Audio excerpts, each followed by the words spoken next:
እዛ አዲስን እያየሁ ነው። ምናልባት የእናንተው ዙ የነበርኩ ነኝ እና አገሬ ላይ ደግሞ እንደዚህ አይነት ሳይ ወጣት እንደዚህ በአእምሮ እንደዚህ ተሰባስቦ ሐቅ ፈልጎ ሳይ ደግሞ የተደሰትኩትን በጣም ነው። እንግዲህ ለመግለጽ ቃላት ያጥረኛል። ወጣት እንደዚህ ነው መሆን ያለበት። ሐቅ ፈላጊ ነው ወጣት። ምን ይላሉ ዑለማዎች?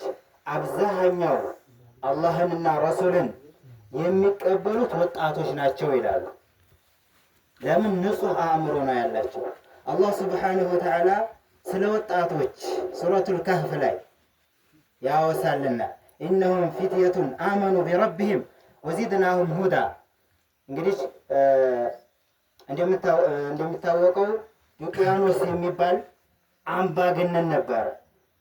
ጣዖት እንዲመለክ አላህ እንዲተው ሚላ የሚባል ነገር እንዲጠፋ የሚያደርግ እና እነዚህ ወጣቶች ምናልባት መለኮታዊ መጽሐፍ አልደረሳቸውም፣ ወህይ የለም፣ ነብይ የለም፣ በሰዓቱ ዳዒ እንኳ የለም ይባላል እና በአመት የሚያከብሩት የበዓላት አለ። እዛ በዓላት ላይ አባቶቻቸው ይዘዋቸው ሄዷል። ከዛ ጣዖቱን ፊት አድርገው እያረዱ ደም እየለቀለቁ እያጋሩ እያሸረኩ ለዛ ሲሰግዱ እነዚህ ወጣቶች ምን አሉ? አይታወቁም። ወጣቶቹ ከየቦታው ነው የመጡት፣ ብቻ ተሰብስበዋል። አንዱ ምን አለ?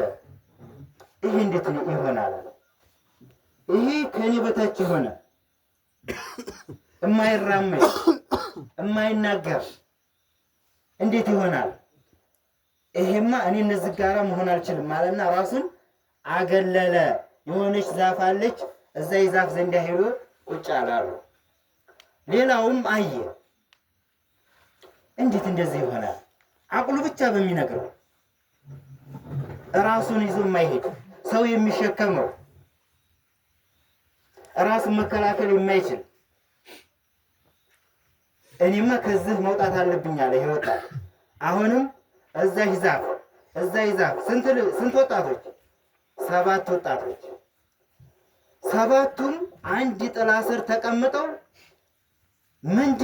ምንድን ጉዳይ ከህዝቡ እንደለያቸው አያውቁም። ብቻ በውስጣቸው አለ።